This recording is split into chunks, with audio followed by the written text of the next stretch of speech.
Bom, boa noite a todos. Meu nome é Luiz, eu sou PET da disciplina de aplicações dos materiais da engenharia química, certo? E o tema dessa aula vai ser cerâmicas avançadas, correto? É um tema que exige, de certa forma, um espaço de tempo muito, mas muito maior para ser estudado profundamente, certo? E, obviamente, em uma aula a gente vai ver alguns conceitos muito básicos, mas que ajudarão se algum de vocês for seguir na área de pesquisa ou até mesmo na área de industrial, certo? E pode vir ajudar em outras disciplinas, por assim dizer. Bom, a primeira coisa que a gente tem que ter em mente sobre cerâmicas avançadas, que elas também são conhecidas como cerâmicas finas ou cerâmicas de alta tecnologia. Por quê? Porque elas são aplicadas a dispositivos, elas constituem dispositivos de aplicação tecnológica e da mais baixa até mais elevado grau de aplicação, certo? Desde um pequeno resistor, uma resistência, por exemplo, até uma cobertura de um foguete, por assim dizer, certo? Então são sim materiais de suma importância para o estudo e talvez grande parte do estudo de materiais em si é focado em cerâmicas avançadas, certo? Então, o que a gente mais pode falar é que, diferentemente das cerâmicas tradicionais, as cerâmicas que vocês usam no dia a dia,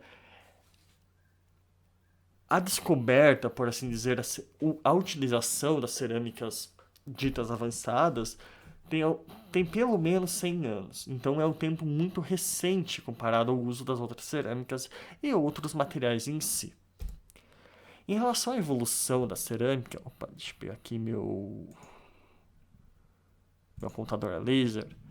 A gente tem aqui um gráfico que mostra cerâmicas tradicionais em função do nível tecnológico, certo? A gente percebe que quanto maior a tecnologia que eu necessito, maior é o espaço dessas cerâmicas avançadas.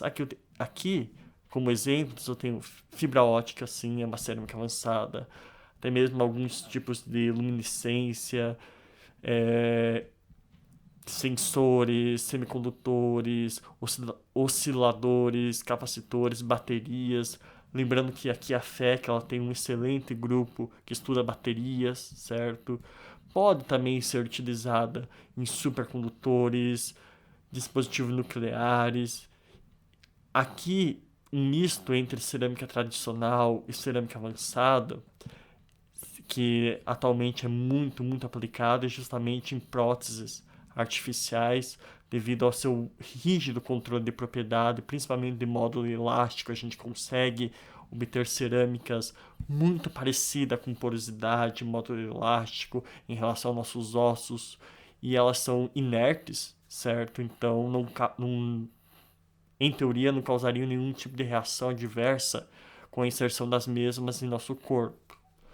Então, essas são as aplicações mais gerais de cerâmicas que eu posso ter, né? Cerâmicas avançadas, diferentemente de cerâmicas tradicionais, tijolos, telhas, louças, vidros, azulejos, enfim, certo?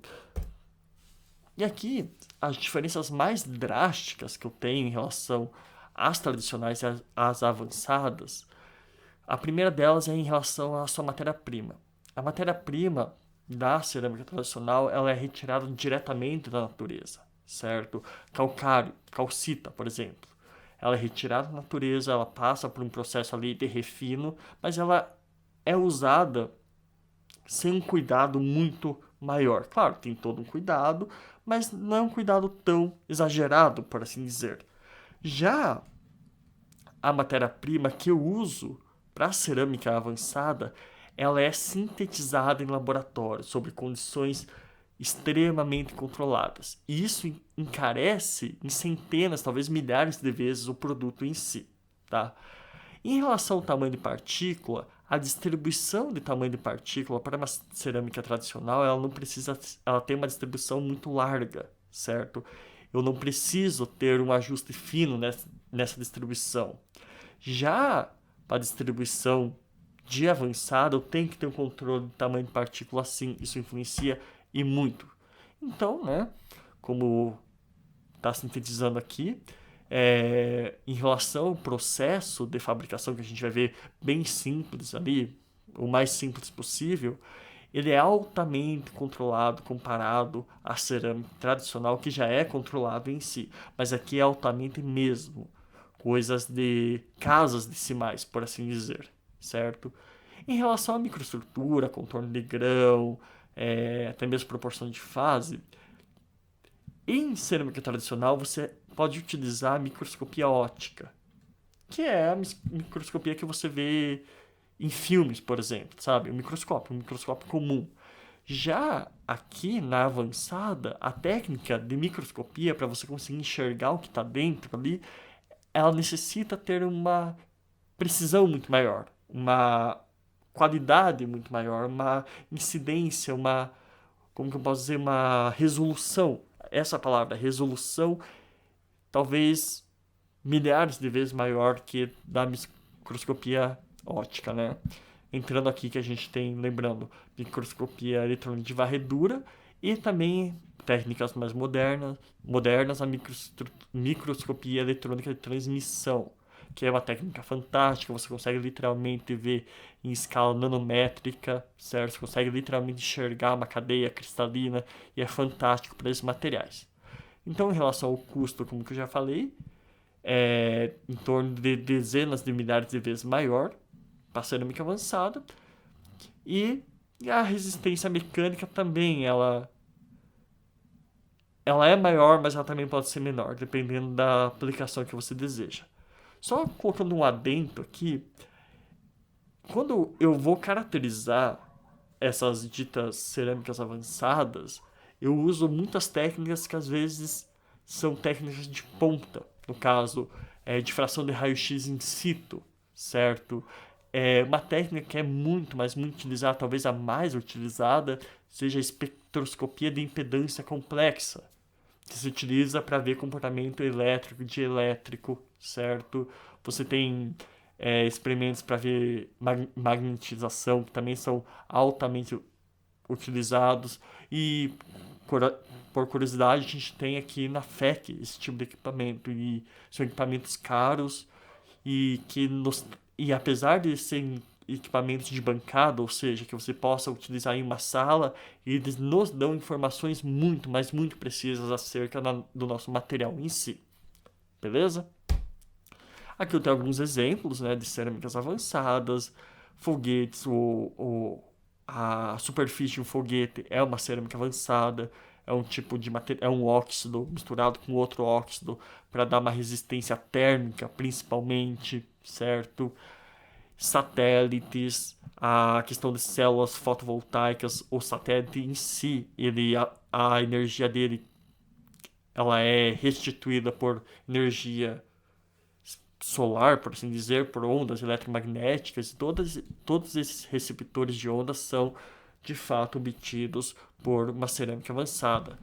Prótese dentária, correto. Aqui eu tenho provavelmente algum tipo de carbeto ou até mesmo alumina, facas altamente afiadas, coisas que eu não consigo com metais propriamente ditos, isolantes de usina nuclear, certo? E aqui os dispositivos eletrônicos, eletroeletrônicos, alto-falantes, o microfone que eu estou falando com vocês é uma cerâmica avançada. Então, cerâmicas avançadas são de fato amplamente empregadas em nosso dia a dia.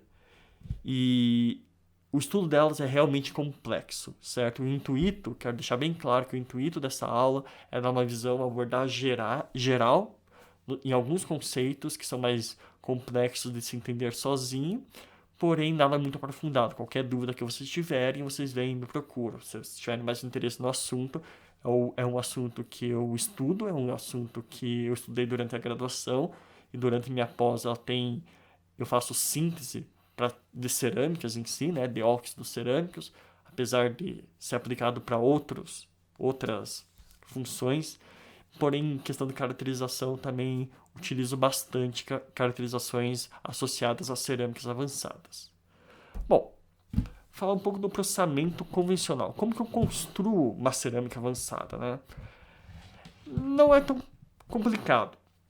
Se você pegar um artigo e falar processo convencional, é esse processo aqui. Bom, antes de eu inserir falar sobre o processo, eu preciso dar um conceito que é o de dopagem eletrônica, ou simplesmente dopagem. O que acontece? Eu tenho meus óxidos, certo? Que vão compor minha cerâmica, tranquilo. E esses óxidos, eles estão na sua forma pura, e eu vou pegar outros óxidos para misturar eles. Fazer uma troca atômica, certo? E essa troca atômica vai justamente gerar as propriedades que eu quero no meu material. Seja ela semicondutividade, piezoeletricidade, enfim. Várias propriedades são geradas pela dopagem. Então, o que é a dopagem? É a troca ou inserção de um elemento em uma substância, em um precursor puro. Precursor é o material que eu uso para dar início ao meu processo, ou seja, o reagente em si, tá? E um efeito bastante importante da dopagem é que ela insere defeitos na estrutura cristalina, ou seja, ela deforma a estrutura, aumenta o volume celular, diminui, enfim. Ela insere diversos tipos de defeitos, os quais têm repercussão em ótica, fotoeletrônica, eletrônica, enfim. A gente não vai entrar muito nesses detalhes, mas vocês têm que ter em mente o conceito de dopagem, tá? Dopagem com manganês, inserir manganês em algo, dopagem com itra, inserir itra em algo, tá bom? Beleza. Aqui eu trouxe um exemplo de como que a dopagem é efetiva, né? De como que a gente realmente faz dopagem, depois dá uma olhada nos cálculos. E é um exercício prático aqui, né? Eu quero formar 30 gramas do meu material dopado. E essa dopagem, eu vou dopar o niobate de potássio, esse KNBO3, com 5% de dióxido de manganês. Ou seja, eu quero fazer uma troca entre o nióbio e o manganês, certo? Aqui eu tenho as massas molares de todos os meus componentes envolvidos. E para 5% de manganês, eu vou ter meu X igual a 0,05, correto? A conta é basicamente só um exemplo, mas se pode dopar com vários elementos e essa conta também é válida. É um pouco chatinha de se ver ela, mas aqui está um exemplo bem prático assim. Então eu tenho um de carbonato de potássio, 0,95 do meu precursor, que é o pentóxido de nióbio, e 0,05 de dióxido de manganês, totalizando 395,07 gramas por moles utilizado. Ou seja, essa conta que eu fiz é em relação à porcentagem de mol dos meus componentes. Ou seja, eu multiplico 0,95 pela massa molar do pentóxido de nióbio, tá? E aqui eu aplico uma regra de 3. Se 0,95 de NB2O5 equivale a 3,95,07 gramas de minha composição total, 30 gramas vai equivaler a X, porque eu escolhi fazer 30 gramas do meu material. Faz a regra de 3, eu chego no valor em massa que eu tenho que utilizar do meu reagente para dopar essa cerâmica com 0,05 de manganês, ou 5% de dióxido de manganês, tranquilo? A escolha do precursor, essa troca atômica é um assunto mais complicado, porém isso daqui é muito visto em reviews, certo? Aliás, em artigos. Então eu trouxe um exemplo muito prático para vocês. Se vocês quiserem dopar com mais outras coisas, é só colocar aqui os outros elementos com outros X, por exemplo, ítria. Coloca a itra, X, coloca a massa molar da itra, do precursor de itra que você vai utilizar e faz as mesmas contas, tranquilo? Isso serve para tudo, toda ou qualquer dopagem que você for fazer no seu material, tá? É uma continha que parece fácil, mas ela tem suas peculiaridades, tranquilo? Então, entendido que é dopagem? Então vamos lá para o processo convencional. Toda vez que você ouvir processo convencional em cerâmica avançada, trata de uma mistura de óxidos, certo? Ou seja, misturo todos esses óxidos aqui, nos precursores, por meio de moagem, muitas vezes, na maioria das vezes, seguido de um peneiramento para eu homogeneizar o tamanho de partícula, partindo para uma calcinação. O termo de calcinação é justamente elevar a temperatura até certo patamar para liberar gases, por exemplo, o CO2 do carbonato de potássio, ele vai ser liberado durante essa etapa. Segue-se para uma segunda moagem, para homogeneizar ainda mais. Retirando os pós dessa, eu vou obter um pó. A partir da segunda moagem, eu obtenho um pó. Ocorre a secagem desse pó. Lembre-se que a moagem é em meio líquido, tá? Ela ocorre em meio líquido. Pode ser água, mas geralmente é utilizado acetona, álcool isopropílico, tá? Tranquilo. E depois da segunda moagem, esse pó vai para uma conformação, ou seja, a prensagem. Eu vou dar forma ao meu material.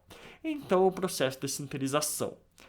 Sinterização nada mais é do que pegar esse pó já prensado, aliás, pegar o prensado que foi feito a partir do pó, elevar a uma temperatura onde algumas partes dele se liquefazem, juntando assim, sintetizando teu material, densificando o seu material. E essa palavra-chave, densificação. Um dos maiores problemas da obtenção de cerâmicas avançadas é justamente a baixa densificação. E a sinterização, eu não vou entrar em muitos detalhes, ela é sim extremamente controlada, né? A temperatura da sinterização. Ficou claro? Calcinação e sinterização em cerâmicas avançadas são termos distintos. Aqui eu uso a calcinação para eliminar impurezas do meu material e gases não desejados. E aqui eu utilizo para densificar. Ambos têm a ver com a temperatura, certo? Com a elevação da temperatura, mas são processos distintos. Em relação à moagem, a maioria das moagens ocorrem em moinho de bolas. Esse daqui é um exemplo de moinho de bolas, ou seja, eu tenho esferas, por exemplo, de um material inerte, geralmente alumina ou zircônia, tá? Que são elementos muito duros e inertes. Eu coloco meus pós aqui e deixo girar. Ele fica girando, ocorre a cominuição, é o termo técnico para isso. Essas esferas vão interagindo com o material, quebrando ele e fazendo a mistura. E aqui eu tenho outro tipo de moinho. Perceba que esse daqui só tem uma rotação, né? Ele está girando assim. Já esse moinho de alta energia, eu coloco também, eu tenho aqui dentro esferinhas de zircônia para atuar na moagem, para elas gerarem impacto para moer meu pó. Porém, esse moinho, além da rotação, ele tem a translação. Então, esses jarros aqui estão rotacionando e o disco também, tá? Qual que é a diferença principal de um moinho de alta energia para um moinho convencional de bolas? Esse daqui é o mais simples. Primeiro que a moagem aqui, ela é bem eficaz, em ambos os casos são. Aqui a moagem é um pouco demorada, certo? E as partículas que eu obtenho é de um tamanho maior do que as partículas que eu vou obter no moinho de alta energia.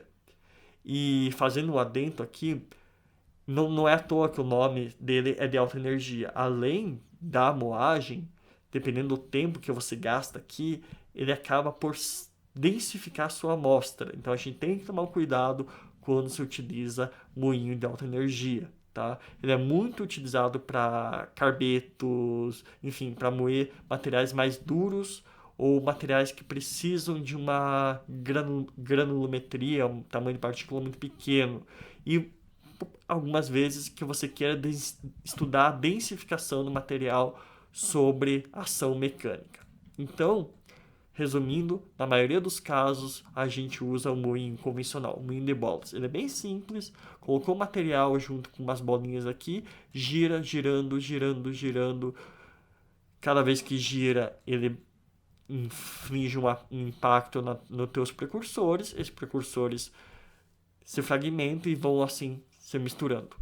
Vale a pena notar que aqui dentro, além do material seco, você tem sim a presença de um agente de moagem. Como eu disse, isopropílico e cetona são os mais utilizados devido à sua, talvez, pureza, certo? Devido à sua pureza, mas se pode usar alguns ácidos também. Vale, esse moinho de bolas aqui, ele é um moinho grande, né? Mas, em geral, para cerâmicas avançadas, você utiliza esse mesmo moinho, só que em tamanho reduzido. E ao invés de você ter esse encapamento de metal para não contaminar o material, você tem jarros de polímeros, certo? Você tem jarros, para ser bem específico, de polietileno de alta densidade, porque ele é inerte, ele é bem resistente à abrasão, ele é inerte e permite uma boa rotabilidade, né? Então a gente transfere esse material, né? Aliás, a gente pega um jarrinho pequeno de polietileno de alta densidade, coloca as bolinhas de zircônia, por exemplo, tem o material, meu agente ali de moagem, meu álcool isopropílico e deixa rodar. Tranquilo? A gente também tem ambos os moinhos na FEC. Se algum dia vocês quiserem ver, é só procurar o que vocês acham. É bem interessante e é bem legal de ver. Já em relação à prensagem, eu trouxe a prensagem mais simples que existe, que é a prensagem uniaxial, ou seja, em um único eixo, no eixo vertical. O que acontece? Aqui a gente obteve os pós, tá? Os pós vão passar por um peneiramento, tudo certinho, secagem, bonitinho. Depois que eles passam por esse processo de secagem, eu venho no meu molde, tá? Eu coloco, deposito o meu pó dentro desse molde, esse molde vai para a prensa, eu aplico uma força, certo? Uma prensagem em torno de, dependendo, 10 toneladas, certo? Equivale a 150 megapascal, mais ou menos, depende do seu material, tá? E depois eu retiro dessa prensa uniaxial no material em forma de pastilha. Porém, pastilha às vezes não é um termo tão utilizado, então a gente chama de pellet cerâmico, tá? Esse pellet, ele está pronto para ser sinterizado. Tranquilo? Prensagem é isso.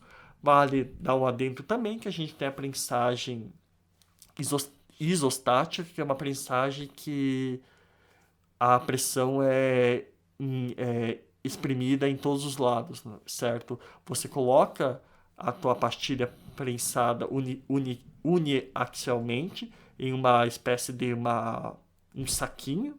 Esse saquinho vai em um óleo, por exemplo, e a gente imprime uma força nesse óleo para garantir que a pressão esteja sendo aplicada em todos os lugares.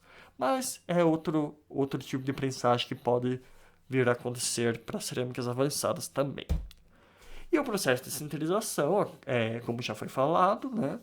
Ele consiste em uma densificação, aumento da temperatura, certo? Você começa a liquefazer algumas partes do material, essa liquefação vai cobrindo os poros até que você obtenha uma peça final, tá? Essa daqui, como eu disse, foi a peça que a gente obteve após a prensagem e aqui após a sinterização. Não dá para perceber muito, mas após a sinterização, a densificação aumenta, tá? E o tamanho da peça diminui devido à sinterização em si. Então a gente também tem cálculos de retração, a gente tem cálculos aqui já de perda de densidade, de porosimetria, enfim.